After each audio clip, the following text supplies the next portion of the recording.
Hello everyone, my name is John Michael Bushman and welcome back to Reverse 1999. Let's not waste any more time, let's bring this climactic section of Chapter 7 to a near close, hopefully. I'm pretty sure there's still like, I don't know, 4 or 5 chapters, maybe even more, depending on how this part of the story is structured. But let's not waste any more time, let's just dive right into it. The winds died down. The cave is quiet again. The trial is over. As usual, the Star of Hermes has found her answer. We got it. The key to the gate of truth. Apiron has answered me. This is the final solution. She chirps with delight as the scroll completes its task and lands back in her hand. We must leave here at once. We have to tell everyone. I am so proud of you, 37. We will save everyone. There is finally room to breathe, if only for a brief moment. Yet, the feeling of unease remains. But there's one thing I don't understand. And that is? She pauses mid-step and looks back, tilting her head inquisitively. 6. His scroll saved your life. Maybe he foresaw the dangers and protected you from it, so you can leave there almost unharmed. But what was he trying to tell you? He warned you about the collapse of your world as you know it. The walk to the cleansing site is long. Only the sounds of dripping water and soft footsteps can be heard in the tunnel. Mind your step, everyone. We are passing the wall of truth. The wall will come crashing down if false words are spoken. Silence is advised here, unless circumstances dictate otherwise. The followers nod with respect. They have walked past the walls of silence, goodness, and wisdom, respectively, as part of the ritual. Only those who embody these virtues can find safe passage to the final cleansing. 888? The custodian suddenly steps up in front of the leader, blocking his path. Forgive me, but this seems to be the right moment. Some long-neglected questions to be answered. As she speaks, a few others emerge from the crowd and surround 6. On the narrow pathway, there is no way to get around them. Perhaps, but hardly appropriate or righteous. We will talk of righteousness after you've shared what you know, 6. You've been silent for too long. 4 years have passed since you became 6, and for 4 years, you have been hiding things from us. The long-neglected questions have created a cloud of doubt between us. And now the boulder of fate is falling on us, and we are teetering on the brink of destruction. It's time to be honest and true to your people, while you still have them. Okay, I did not expect that 6 would be the type of person to do this, but we're going to see if there will be answers. We are the seekers of truth. It is unjust to keep us from it. 888 extends an arm, gesturing to the silent cavern walls that surround them. Let the wall of truth bear witness. I want nothing but an answer from you. I am not here to provoke untimely conflicts. The wall stands firm. The genuineness of her words is not to be doubted. Answer her, 6. You should be glad that I am not the interrogator here, because the wall would have collapsed immediately. The wall remains silent, seemingly confirming the rhetorician's mocking words as truth. You may lie, but the wall will fall. You may stay silent, then I will lie to break the silence and the wall. Or maybe you could outwit the wall with the liar's paradox. Only sadly, I have tested it for you. One cannot deceive it by stating, I'm lying. After all, it's a test of morality, not logic. It needs your honesty, not your wit or anything else. It's a delicate situation, one that requires precision. The leader remains composed. What do you wish to know? What else? The most important question, of course. The question about the essence. 210 takes a step, his voice trembling, no longer as calm as he used to be. These questions have plagued his mind for too long. Why has our research stagnated for the past 4 years? Why did we fail to predict the emanation in 1929 and again in this time? Have we misunderstood the premise? What if the emanation is not a manifestation of the transcendental law at all? 6 remains stoic, showing no signs of emotion. Worshippers worship. Thinkers think. Governors govern. And researchers research. Your questions are not mine to answer, 210. A 6 has no expertise on the study of the emanation. I'm not qualified to answer about its essence. A truth is spoken, and the silent wall attests to its veracity. Your question is too abstract, 210. The custodian shakes her head and takes a step closer. Don't dance around the subject, 6. The wisdom has been passed on to you, as it has to every other Six. You have inherited not only knowledge and insight, but also the memories of your predecessors. You must know the answer, for it is part of your inheritance. Tell us this. The last leader of the study of the emanation, 77. What question did she bring to Apiron? And what answer did she receive? There's no immediate response, confirming that she's hit the nail on the head. I watched her walk into the cave and come out unharmed. I watched her, and the previous 6 boarded the ship in search of answers in the phenomenal world. The ship didn't come back in time. The emanation caught them, and that was only the beginning of our misfortunes. The model failed.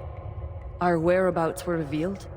Hysteria now poisons the minds of our people, and the empirical knowledge accumulated over the years suddenly no longer applies to the current situation. Why? What did she find out? Could it be that something's happened to the transcendental law above? Has the truth we believed in changed? Barrage with so many questions, he lets out a chuckle.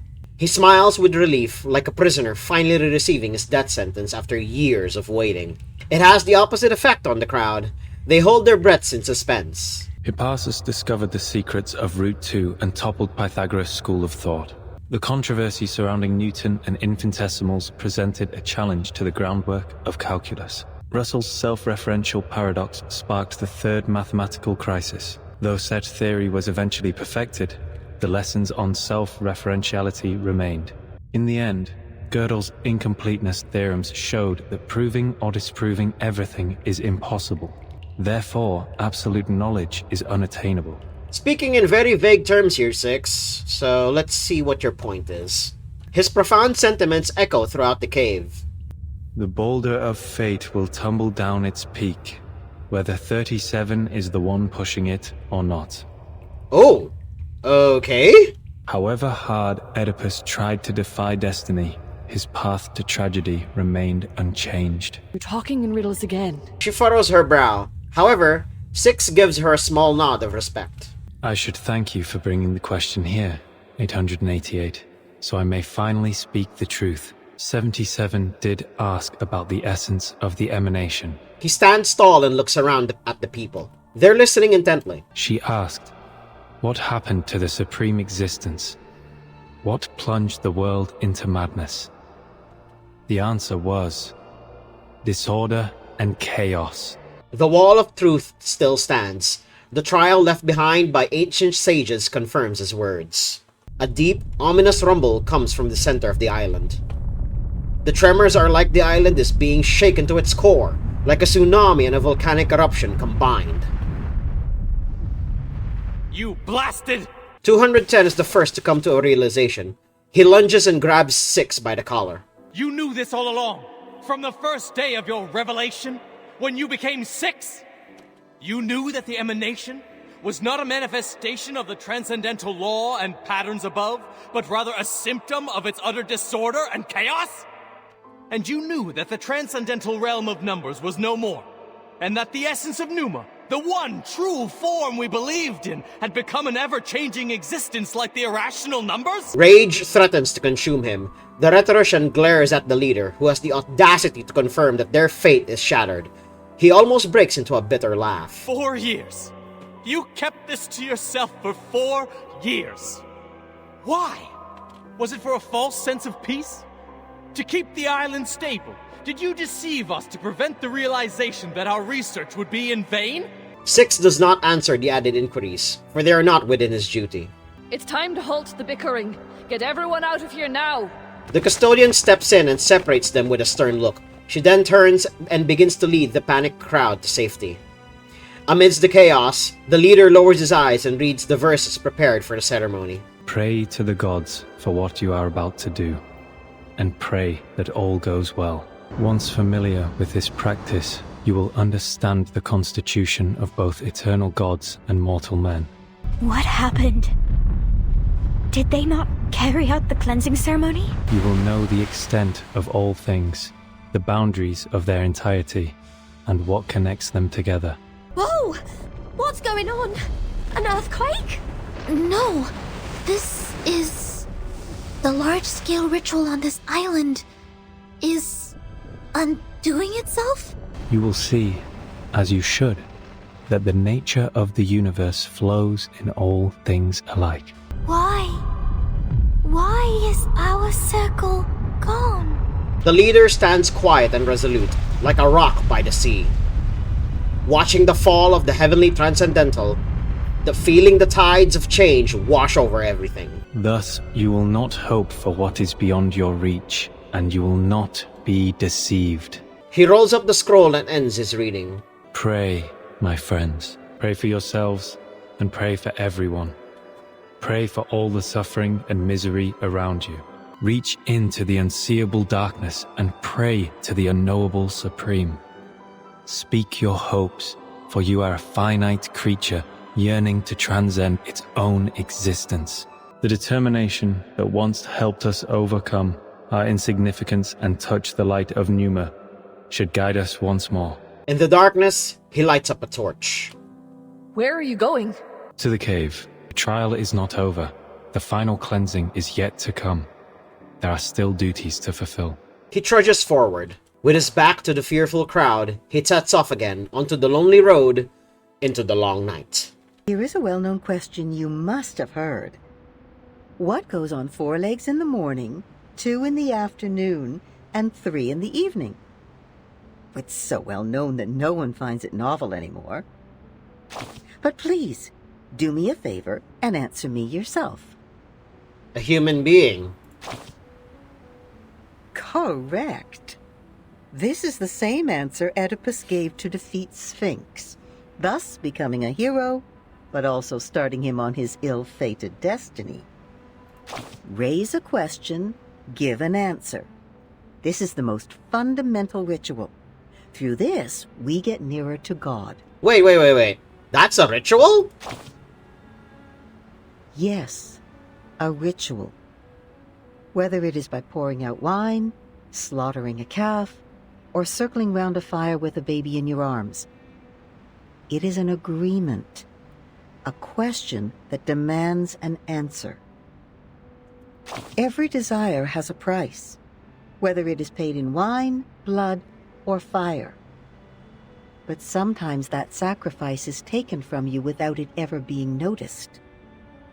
And the treasure you seek might be the undoing of your own desires. Let us take a look at another question. Stranger, what's your name?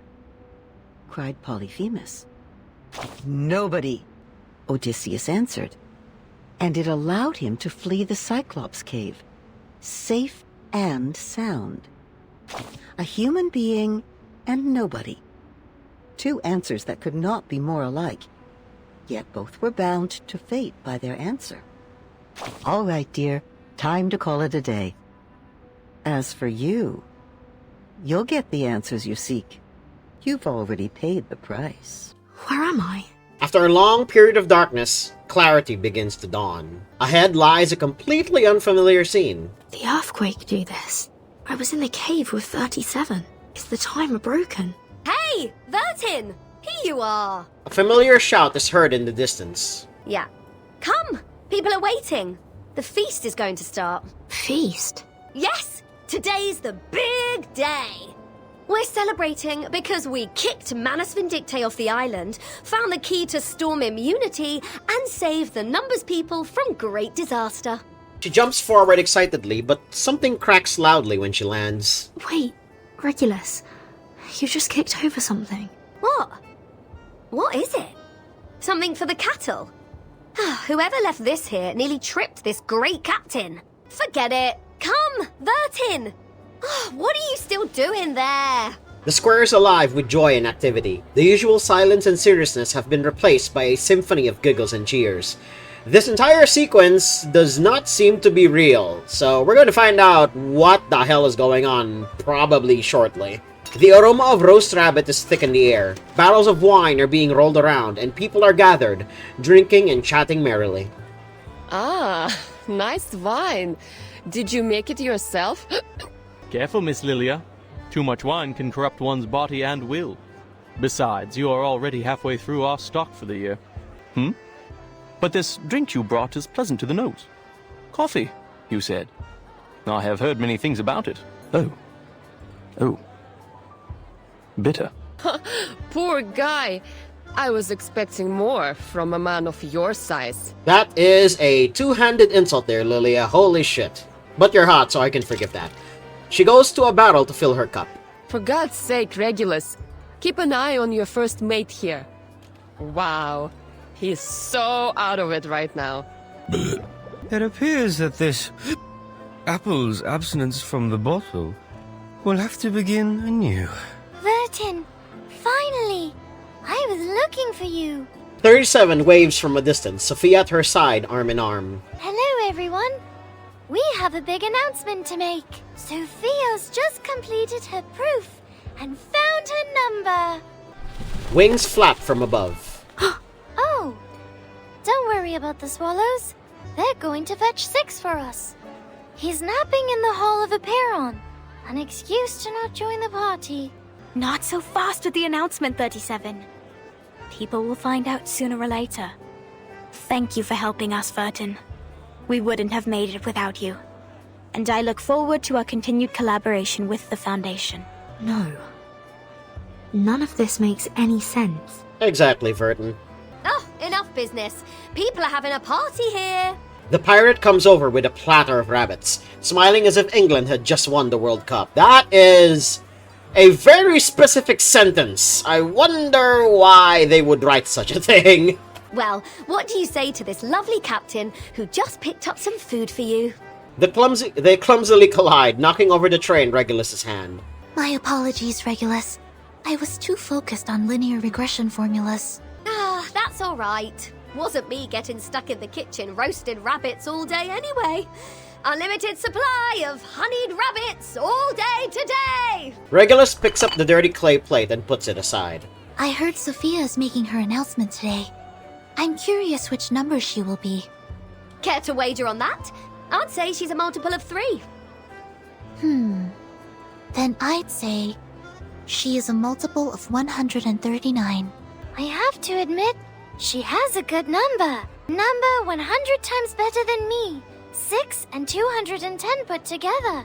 Although this does make it very obvious that this is not real, because 37 already knows Sophia's number from like a flashback earlier in this chapter. So yeah, we'll just see who or what breaks the illusion.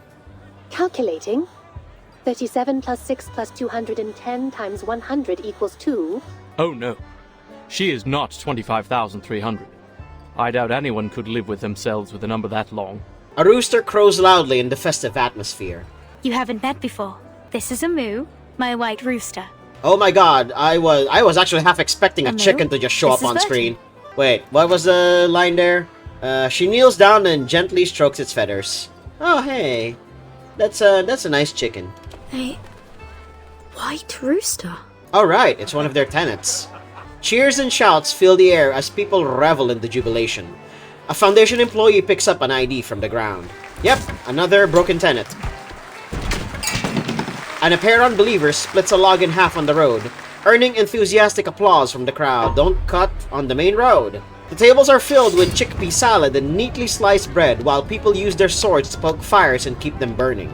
The flames burn fiercely, casting no shadows on the ground.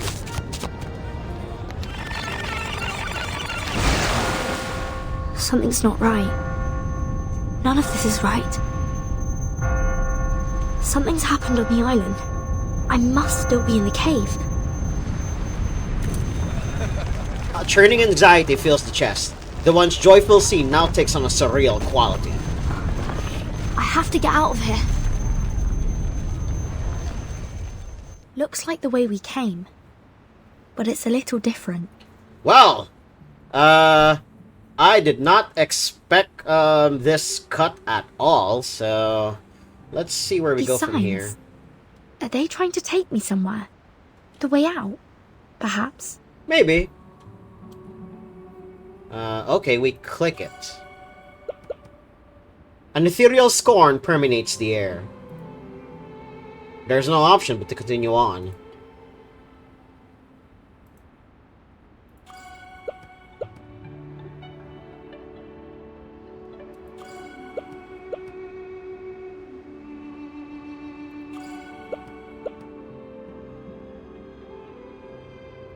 Vertin! Where are you going? I made some coffee for those clever eggheads, enough to mend their broken souls after turning their backs on it for half their lives. Fancy a cuppa as well? Here you go. Regulus, it's a violation of their scripture. You mustn't consume any beans or bean-based products. Yeah, the great sacred scripture again. Hey, think you can just walk away from a pirate without breaking any rules? Let's see you try. Ha! Now you must have the beans. Or you can pick them all up. According to their rules, I'm not to eat things off the ground, or pick them up for that matter. Though, this mountain of beans isn't going away by itself. Fortunately, it doesn't appear to be too stable.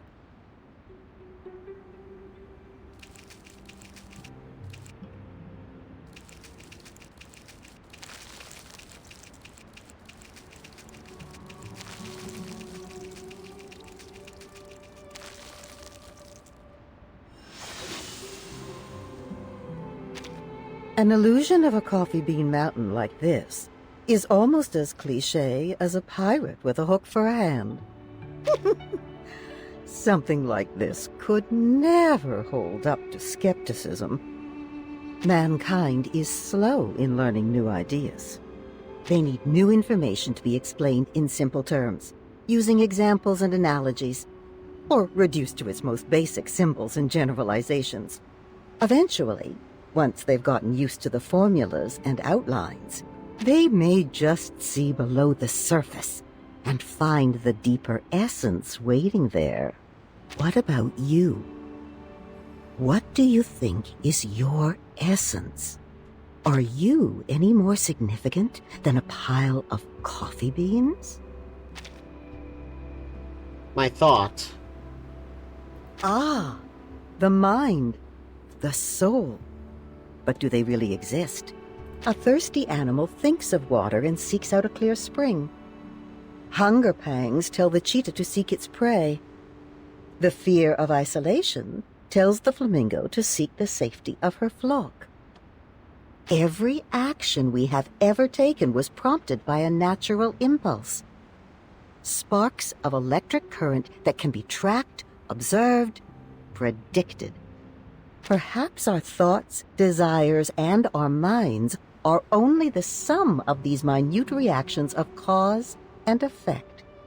Perhaps none of us truly exist, darling. The words on the wall are aiming to confuse you. Ignore them and follow the notes.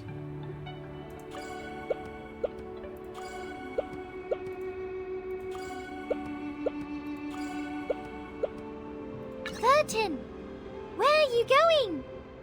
We're still in a meeting. You'll have to leave from the left. No, you don't. Actually, wait. No, that's correct. But I came in from the left. Why would I leave the same way I came in? Oh no! You've made a mistake. Now you must stay behind bars until you prove the four-color theorem. Be careful not to make another mistake, or you'll be thrown into the Gorgon current and confined there forever. You look worried. Don't be. We're friends. I will defend you in court. I will try my best to reduce your sentence to trisecting angles with an unmarked straight edge and a compass. That sounds like the worst kind of drafting torture that I have ever heard in my frickin' life. I have to leave, but not from the right. There must be a way to reverse left and right. Interesting. Oh, God!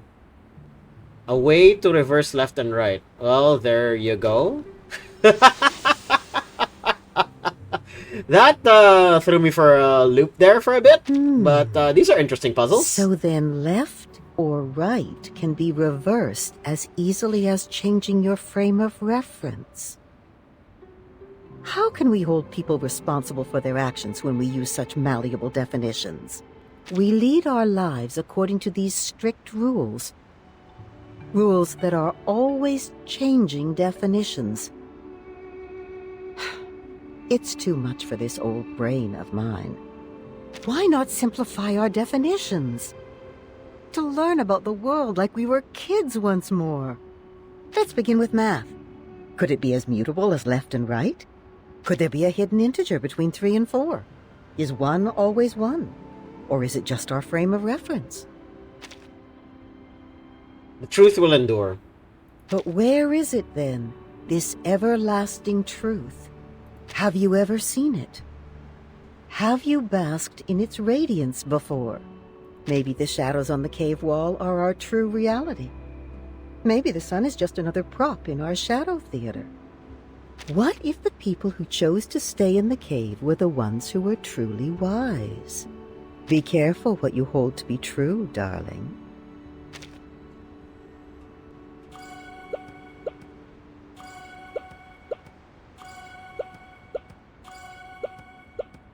Timekeeper, are you leaving the banquet? Perhaps we might go somewhere quiet. I wanted to speak with you about linear regression. That is like Soneto's worst way to flirt that I have ever heard. Jesus Christ. Terribly sorry, Soneto. I really must be leaving. Wait! Perhaps a more impromptu debate? I have some fresh ideas about our past discussions. Could I trouble you to help me refine them? The storm is gone.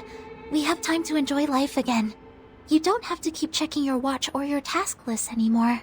Well, if that happens, Soneto, then this game would basically just be end of service within like a couple of months. But time still is against us, and I haven't any left to spare. Not even to explain myself to Soneto. I hate to be rude, but I need a moment of peace. If only I could turn everything silent.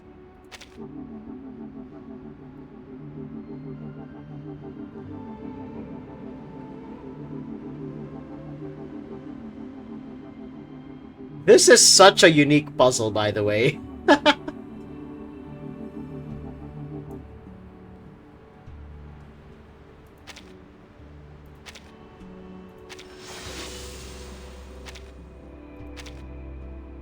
I said, if you are going to stick to your plan, then you must value your time wisely.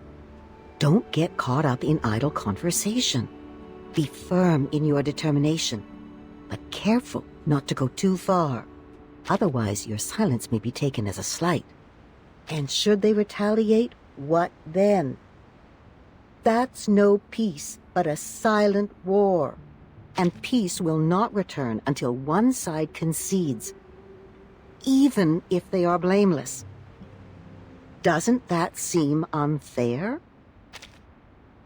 There's sadly no other way here. There's no other way. How decisive young people can be. You don't stop to ask who ought to take the blame, or if it is right that the innocent concede to the guilty. You only want peace, and damned be the costs. We can only hope that your snap judgments will always choose the right side, darling.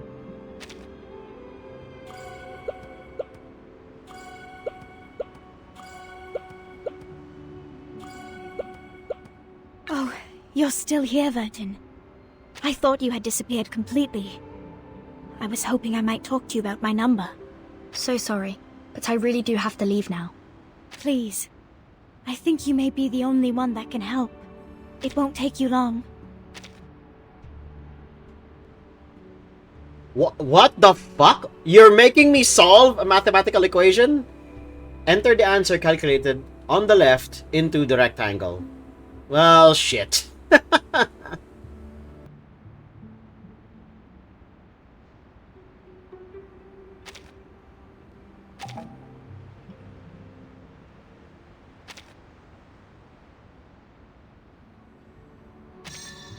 Six.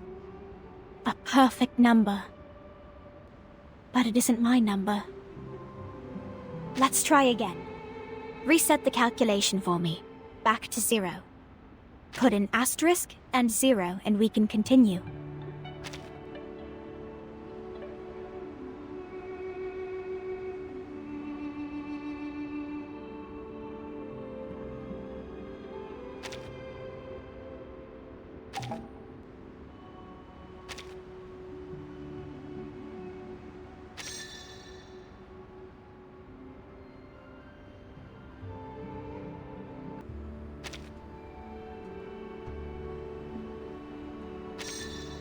No, That can't be my number either. It's far too brilliant for me. Please reset the calculation back to 0.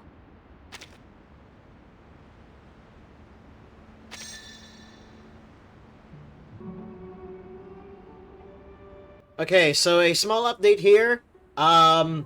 Basically, all of the mathematical equations that the game is showing you here, they're all just the characters that you've met. Those are the answers to the math problems. I literally pulled out the calculator just to, make sure I'm not missing anything, but apparently it's all just the characters, so, yeah.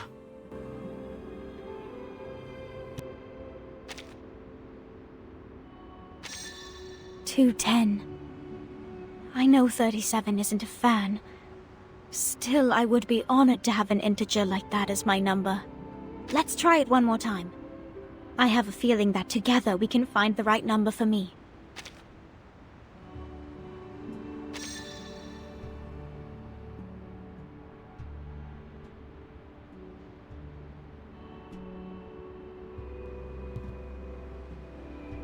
Okay, things got really weird now. We now have like just a string of infinite numbers. So let's reset this and see if we can find an answer here. Or, we can just reset everything. Who am I? An old question. Well, will the old lady finally reveal herself? She's been with us ever since what? Chapter 5, I think? Was it 5 or 6? I don't know which one. It can't be as simple as your name. A name, after all, is only worth what meaning we give it. Bewildered by their own existence, man turns to the ultimate truth for answers. But soon enough, they come to see the truth is also beyond their ability to comprehend. That is when the fear catches up with them. So they put aside their search for truth and look for something more straightforward. A simple answer, enough to satisfy a frightened child, caught between a comforting lie and something more frightening than the truth. That might be no truth at all. And if that is so, how can we know who we are really? I actually don't know. Or, we can go with the more I am who I am argument here. I mean, it's usually one of the two things. So let's go with the I don't know. Hoo-hoo, you have a quick wit, darling. Keep that wit keen. It's healthy to have a sense of humor in the face of grim reality. But be careful. A sharp wit can cut carelessly. Be mindful of who laughs along with you. That's actually a good piece of advice. Still, it seems you're on the right track. Maybe the real answer to that question can't be found. But if it can, you might start by looking in a mirror.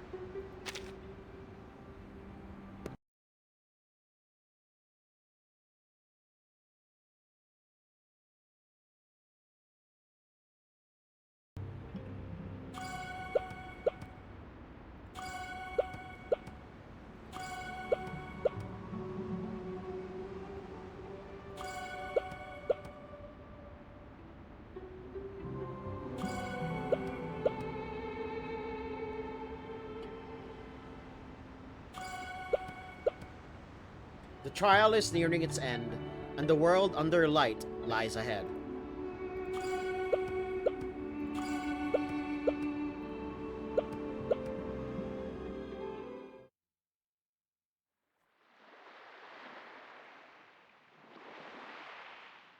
First is the circle, second is the square.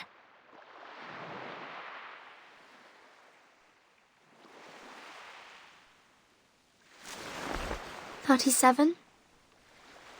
Is that you? The little girl does not seem to be listening. She's completely absorbed in building her castle. Put the triangle on the triangle, and the rectangle on the rectangle.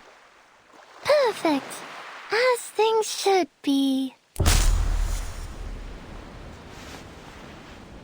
the emanation? Disorder and chaos.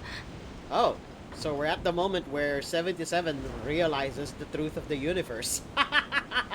Oh boy, this is gonna be oh boy, this is gonna be a trip.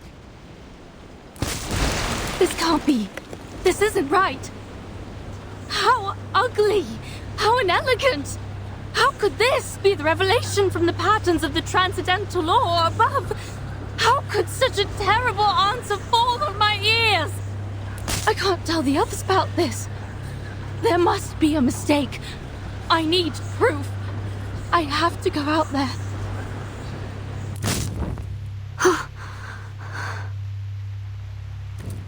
Vertin, my child. Hey, sexy.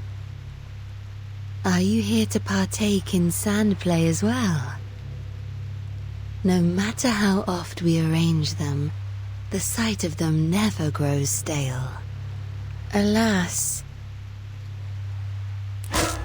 I shall destroy it.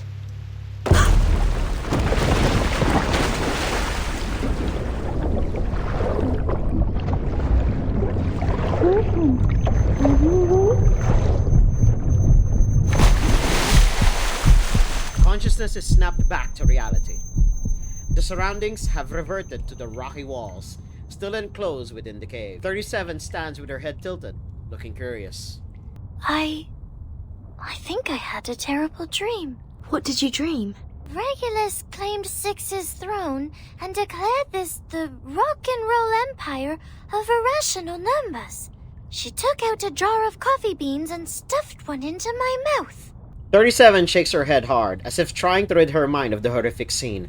I mean, even if that were me, I'd be horrified. I'm relieved that I woke up in time, and you as well. Let's go, Vertin. We need to tell everyone the numbers.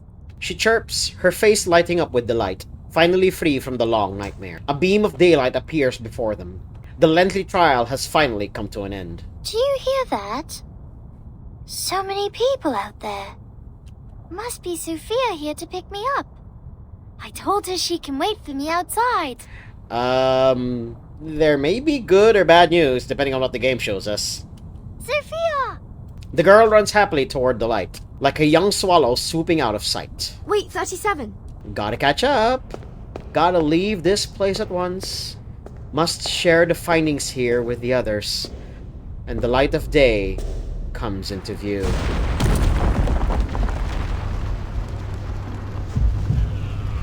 A gust of wind suddenly rushes by, sending pebbles scattering across the ground. The all too familiar stench of sulfur fills the air. It is unmistakably the smoke of war. What?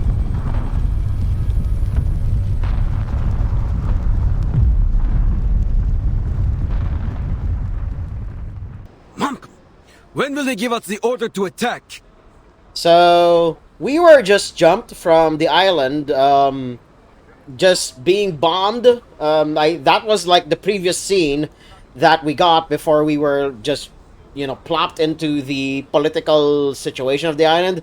And now we're supposedly brought back to reality and the island's being bombed again, question mark? We're gonna find out what happened. Hopefully. What's taking so long? The island is just across the bay. We have men, weapons, supplies, everything. Just give us order and we will take to shore. Check out these bad boys. Anti-arcanum weapons courtesy of the American from that Walden place. That creep just doesn't sit right with me. He's got that arcanist stink about him. But his technology's solid and we needed it. We've got to get ahead of the Serbs and the Greeks. This army has been stationed here for a long time. Perhaps too long. The soldiers, stranded and demoralized by their failed landing, face days of uncertainty without orders while politicians bicker. They are left to heat their food meal by meal, watching their chances slip away. Relax, Georgie. Leave the decisions to the big shots. I'm sure they'll just hug out the differences in the meeting room or something. Besides, you saw the monsters on that island. Can't speak for everyone here, but I don't want to die. Screw the negotiations! Screw the committee! Like it or not, we were the first ones to find the island, not the Austrians or the Germans. He grumbles and picks the monocular back up, straining to catch another glimpse of the island across the waters. The sea is tranquil, as it often is in this time of the year. The water sparkles under the golden sun, stretching to the horizon without an island in sight. Damn, those arcanists have gone into hiding again. I swear I could see it from here yesterday. He blinks, unsure if his eyes are tricking him. Are those bird-like creatures leaving in droves? His words barely catch anyone's attention. A new poker game is underway on the supply crate. A radio, a couple of beers, and a game of poker. A rare moment of enjoyment. Who could ask for more? Georgie, brother, leave them be. Come, play with us. George? The soldier does not seem to hear his name. He grips the monocular tightly, his mouth contorting as he mutters. What a good opportunity this is. It's too good to pass up. We've got to act now. A drop of vibrant paint slides down his cheek and lands on the ground with a splatter. Oh no. We will claim what is ours. This island belongs to us. It's in our territory and we were the first to find it. Why shouldn't it be ours? The card players pause, gawking at the paint sliding down each other's faces, unaware that their own faces are melting as well. In the silence, the only sound that fills the air is the static of the radio. The Austro-Hungarian Empire has officially declared war on Serbia. Russia is mobilizing in support of Serbia. Germany demands Russia to stop mobilizing at once. Germany is mobilizing. France is mobilizing. The street has turned into a canvas of mesmerizing hues. The colorful paints swirl and burst, creating a spiral one after another. It's almost like the stage set of a twisted carnival. Father! Mother! Albert! Ilsa! Open the door! It's important! You have to listen to me! She pounds on the door, but as soon as she makes contact, the door softens and melts like butter. She trips through the door, but quickly recoils at the horror inside. The art and specimens, once delicate and exquisite, now resemble a jumble of spilled paint. No, this can't be. The storm has taken hold, and by God, it is quite devastating. Still with a glimmer of hope, she carefully calls out to her brother. Clara, it's odd to see you so flustered. What's the matter? The familiar voice brings immense relief to her heart. I'm headed to the business school. We'll talk when I get back. Albert picks up the hat and adjusts the brim. The pin on the hat, Wingler's shop, shimmers in the dim light. Thank goodness he seems to be fine. He's still the reliable brother she remembers, the family's pride, in his sharp three-piece suit. Business school? But didn't you swear to never go back? Ever since your human classmate shot your arm in a duel. Wait, what happened to your arm? He turns around and Kakanya can finally see. Half of his suit is covered in colors, paint trailing down his face and pooling at his feet. An arm of flowing colors is attached to his body, like a mismatched puzzle piece. Oh, Ethan. Yes, he wounded me. He had to prove his standing to the Brotherhood. There was no other way, but that's in the past. He gave me his arm, so now we're even. Well, shit. Oh my god. He raises his left hand to show her blade. Streaks of blood are still on it. He casually tosses it aside, letting it clatter into the darkness and disappear into the swirls of colors. Albert grabs his walking stick, a new arm dangling lifelessly at his side. I have to go. I have to find Johnson, Raymond, and Herbert. That little rascal pushed Ilsa into the fountain. We have a score to settle. Take care, Clara. He strides past her and hails a carriage with triangles for wheels at the door. No, Albert! Don't go! She runs to stop the carriage, but it's unaffected by her efforts, like everything else in this place. A set of footsteps approach from behind. The storm syndrome is spreading, Doctor. Stay any longer, you'll be infected too. Please, leave with me. The trembling ground interrupts her. A mob with distorted faces swarms through the streets, chanting slogans and singing in their own tongues. White pro-war pamphlets litter the ground, like snowflakes being absorbed into a mire of effervescent paints. The city is bursting with unrelenting energy, like a speeding chariot or a twirling powder keg. Probably more the latter. The sign bell in the parade. Is that Aurora? I just met her at the coffee house last week. We were talking about her wedding. Watch out, Doctor! A sign crashes to the ground beside them. Rage-filled citizens are tearing the streets apart.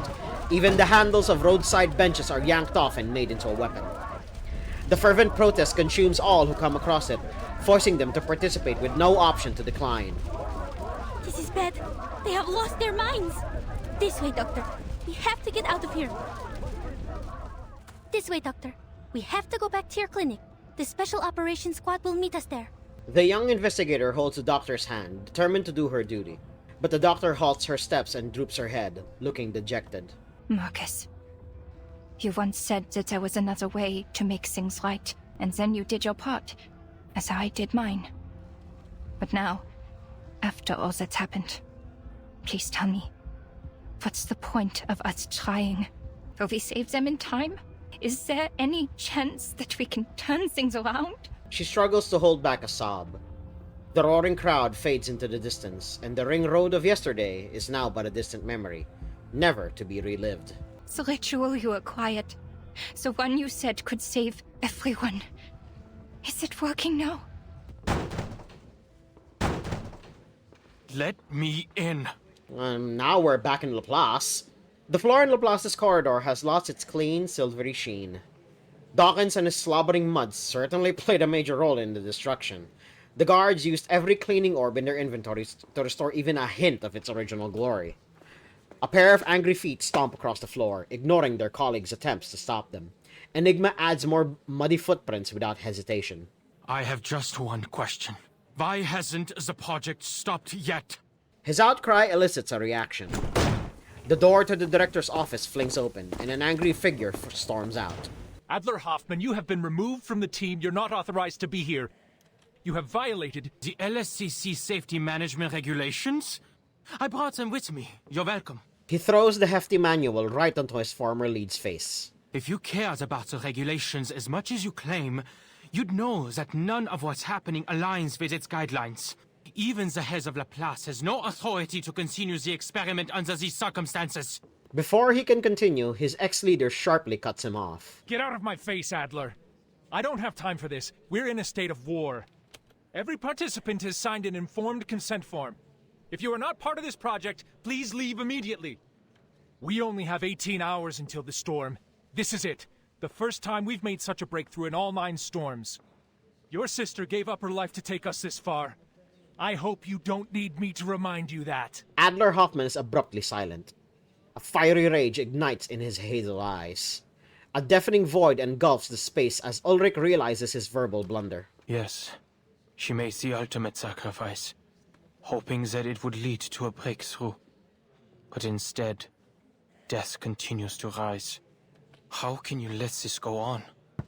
He charges ahead, shoving Ulrich aside with his elbow. Ulrich's head slams against the wall, ferrofluid shifting erratically inside. I demand to know why the experiment is still going! He starts working on the padlock at the door. Nothing's going to stop him from breaking through today. The alarm goes off. Ulrich struggles to his feet against the wall, a hand up to his head. Don't we have enough crazies around here? Madame Lucy has important things to do. She has no time for you. Go cry to your therapist, human. Important? What could be possibly more important than this right now? What happened to the humanitarian ideals of the Foundation? Are we now under the tyranny of machines? What's this important thing she's got to do? Reading the paper? Sipping on oil and charging up in a 230-volt bath? He cracks the code. Pushing Ulrich's arms aside, Enigma forces his way into the room. The room is completely dark. A piston spins at his feet. Oh hey, it's Lucy's actual form. Is that you, Adler? Welcome. Oh, look at this mirror, dear. There's a sizable stain on it. Stain? I think it's broken. Yes, it is. Maybe its owner meant to break it so that the stain would be thoroughly removed. Now the stain is gone, and the owner has a collection of little mirrors. She must have accidentally left this one behind. Whose mirror is this? A lady with great ambitions and an unconscious charm.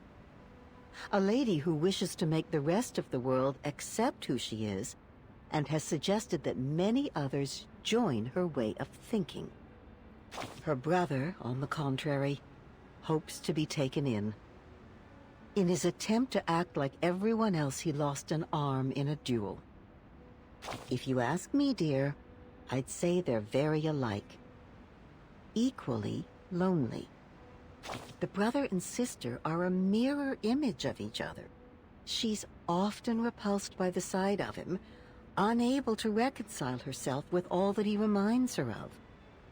Now the brother has found his missing arm, along with his long-lost dignity.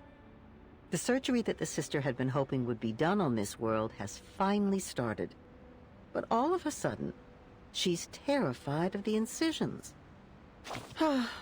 As I said, despite their differences in approach, the brother and sister are mirror images of one another. But now the mirror is broken. I hope she can make it through the 7 years of bad luck. Poor thing. There's no way around it. The piston rotates on the floor like a toy top. I am not in a suitable form to receive a guest. Simone, can you put me back in my body? Her assistant rushes over and puts her into a robot body. I feel much better. Thank you. Oh, damn! She put on a face this time. Hey, Lucy. Oh, you have even put on a face for me. How sweet of you. I have noticed your icy gaze, Researcher Adler. You are yearning to correct the logic of this place. Well, I only said that to Simone out of courtesy. In reality, whichever body I am put into makes no difference to me. Her ill-timed explanation annoys him even more. The experiment, ma'am. Why hasn't it stopped? Are you going to pretend that nothing's happened? That no one died? Could it be that you and Ulrich, the awakened, being the tin cans you are, have no regard for actual lives? Adler Hoffman, I will not warn you again. Ulrich storms back into the room with 2 guards ready to throw him out at any moment. Relax, Adler. You are led by a biased opinion because you lack critical information, a common defect in all cognitive processes.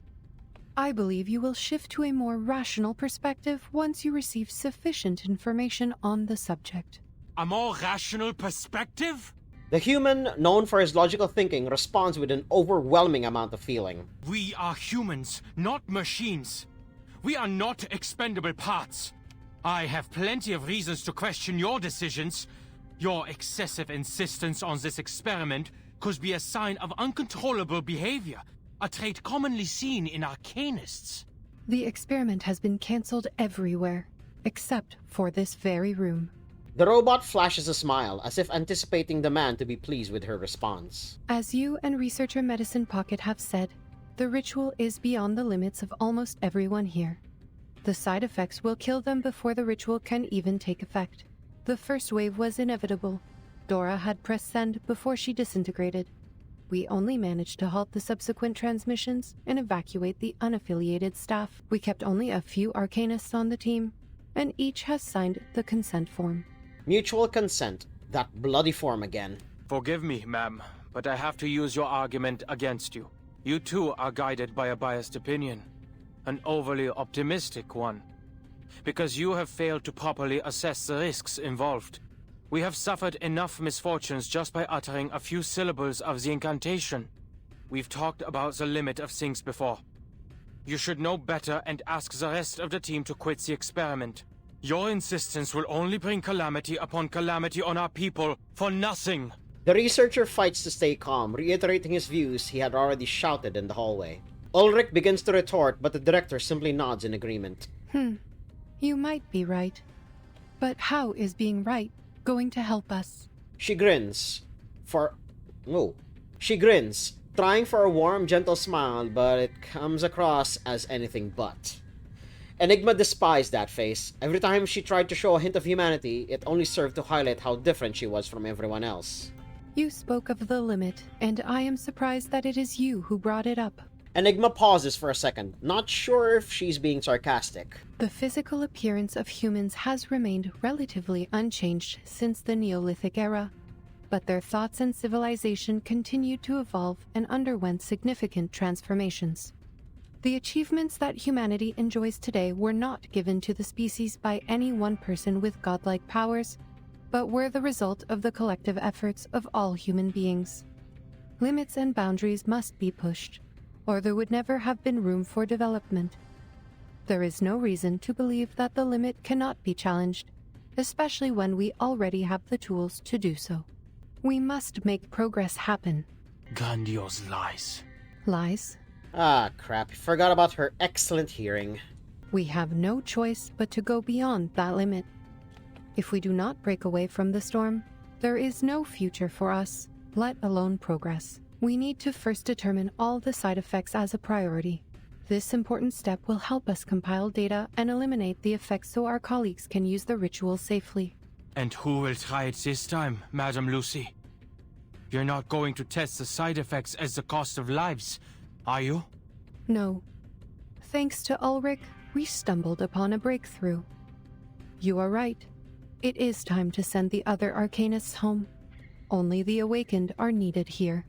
The awakened? The tungsten wires glow faintly red in the dark, and then the room is lit. The power is back, Mom. We are ready to resume. It will take time to properly explain. Please wait, Adler. We have yet to reach an agreement. What? Are you experimenting? Here? Ignoring his surprise, Lucy sits down on the iron bench. Wires of various sizes are attached to her body. The instrument comes to life to the piston's rhythm, faithfully recording every change in the robot. From her slightest movements to arcane fluctuations, nothing goes unnoticed. La Unwa. Wait, she's reciting it? Frozen in place by the scene, he looks around the room in disbelief. She's read the reports, right? She was there when Dora broke into pieces. Rarely does her back curl up like this. The usual cheerful expression on her face has changed to one of unease, suggesting that something is amiss. A hunk of metal should not feel pain. No flesh, no nerves. But if she is in agony, what could be the cause of such torment? Will she break apart too, like those people? The ominous curse has set its sights on its prey. It watches, almost like Zeus on a mountaintop, ready to unleash lightning on those mortals who dare to steal the fire. No. Simone, I cannot continue. The most primal instinctual fear. This is the first time he's ever heard her emotions pour out so raw. You fools! Don't just stand there! Stop her! Now! Panic and horror twist in his stomach. He has an irresistible urge to rip out the wires and put an end to her torture. Who's going to lead us if she also turns into a pile of scraps? Stay where you are, Enigma. Ulrich's voice, full of animosity, comes from behind. You insisted on being here. You demanded to see this. Don't bring your pathetic, narrow-minded humanitarian values in here and tell us what to do. What do you know about us? Simone leans over to her and speaks softly. You can do it, madam. This is just part of the established procedures. Just a few more syllables, madam, and it will be over. Established procedures. Fear ebbs away a little as she repeats those words. I like that. Her eyes close and forces out the last word with great determination. Clo. It is done. Clear, accurate, impeccable read. Right at that moment, the lights in the lab go out. Was that all, Simone? Yes. No one can see her face in the darkness, but Enigma believes it to be a smile. Good.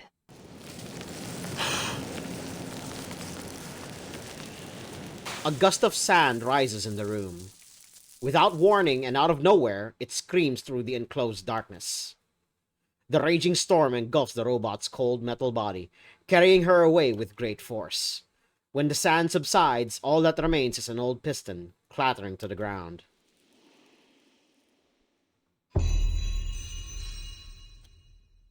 Good. At least she's still alive, hopefully. A deathly silence. Until Enigma stumbles back, nearly falling over another person in the room. She's dead. The piston lies motionless on the ground, as lifeless as any other object. This is what you wanted to show me? His heart pounds in his ears as he pants, fists clench and slick with sweat. To To watch her utter a curse that's always brought death, only to die in vain? And you just let it happen?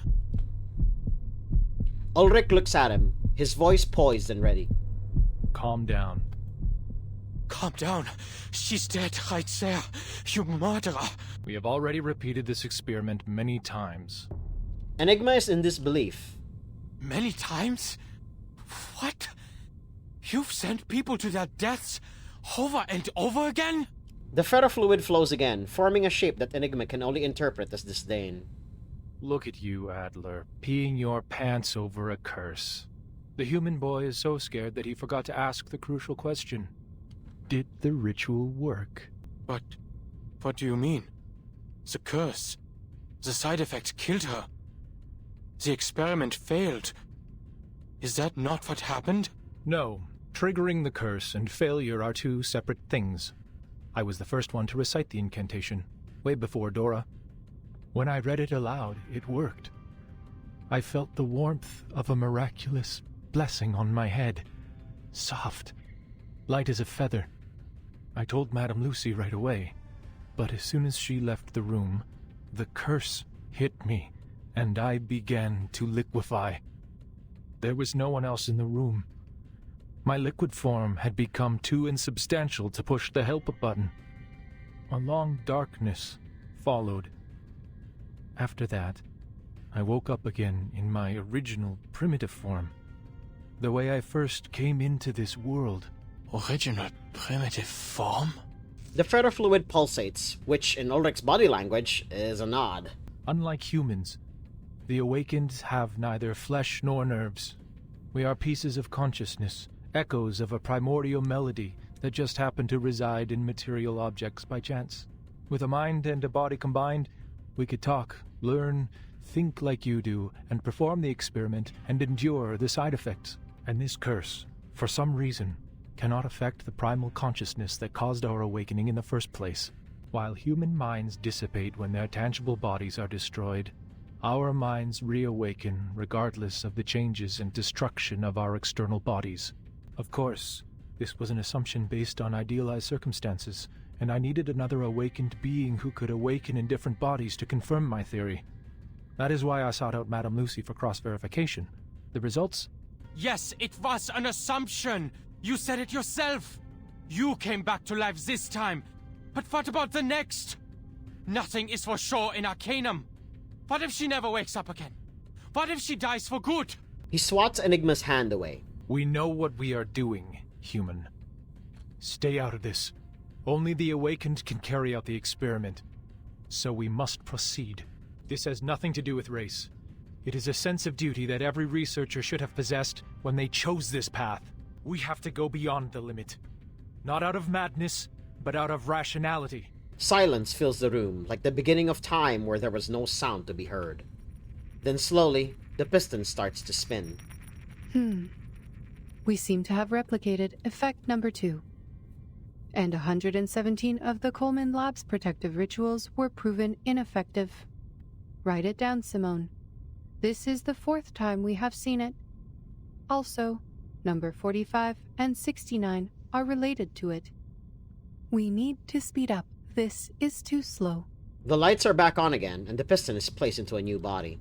Being prepared for all possible outcomes requires a significant amount of metal material, but it is sadly essential for data collection and analysis. With a soft hum, the robot turns her head and looks at Enigma, surprised. Adler, what are you doing here? I am glad to see you out of your room and working with us again. But she doesn't remember what happened just before, huh? No, he's not on the team, Mum. He forced his way in here. Oh? My apologies. I seem to lose a small amount of data when I reawaken. She smiles at him, as she always does. Still, I am glad that you are showing initiative, Adler. Were we supposed to talk? No. We have nothing more to discuss, ma'am. Ulrich has filled me in on everything. But I still worry whether the experiment's risks were properly assessed. Assessments will only be assessments. Much is beyond measure when it comes to Arcanum.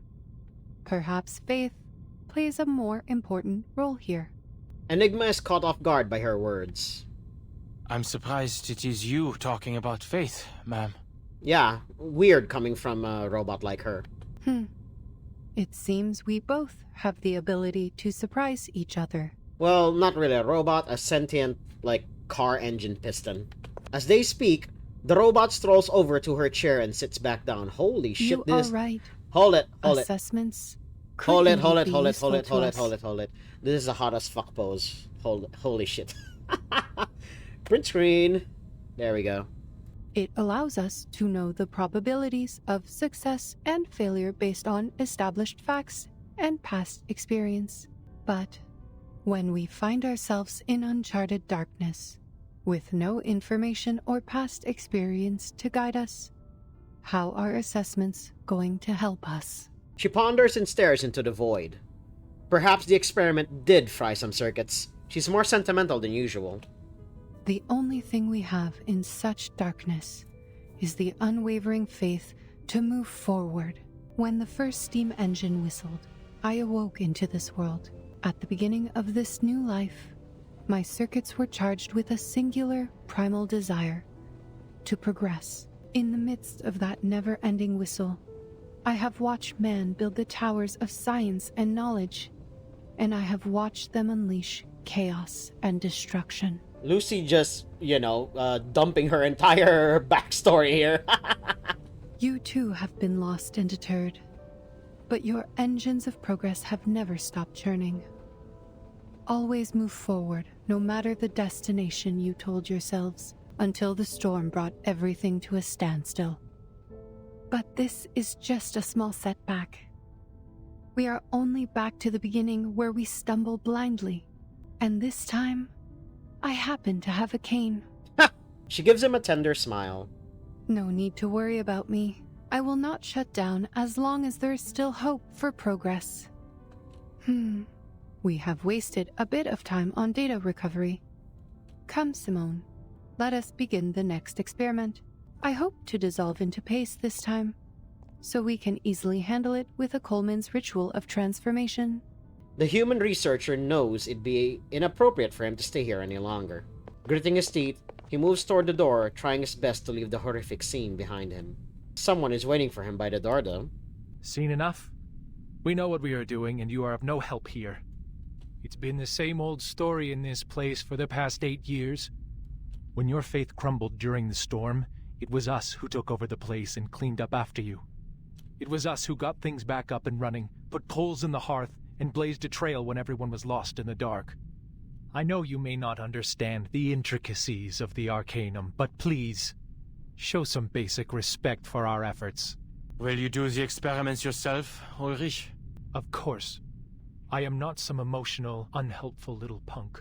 Instead of his usual witty comeback, Enigma simply shakes his head in a slow motion. Do you still remember Adams? A sudden question that seems out of place.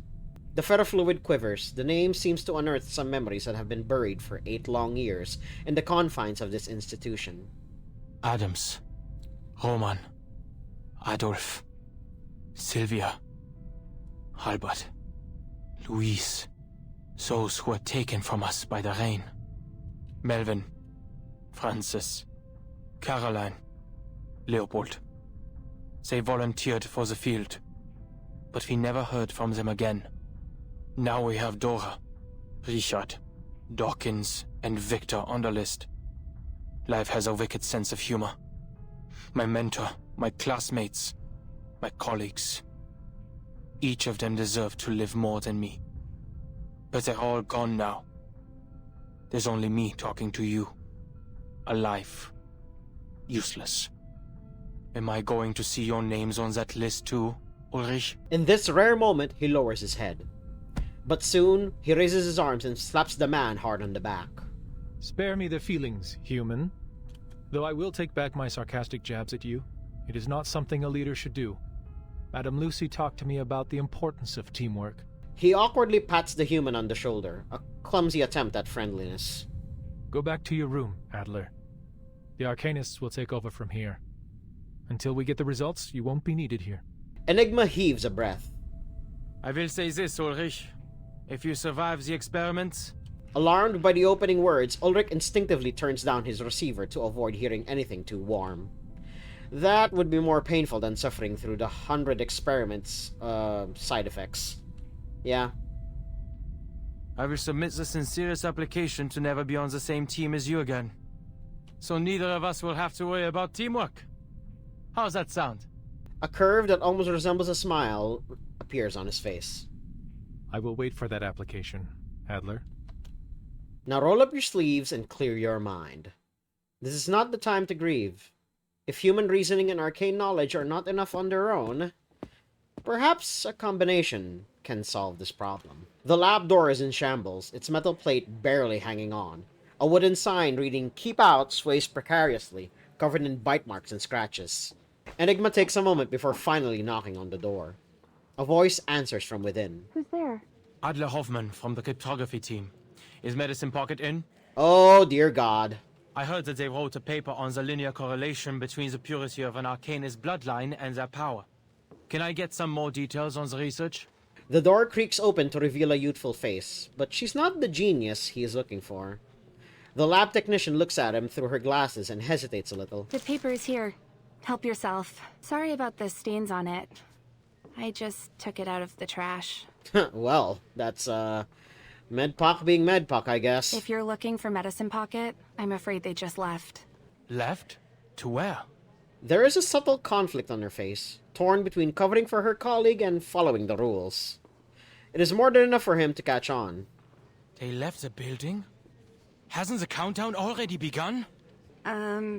Yes, and by regulations we are not to leave. But, they said their new theory had to be verified in the storm. Okay, so we have two stories happening parallel to each other.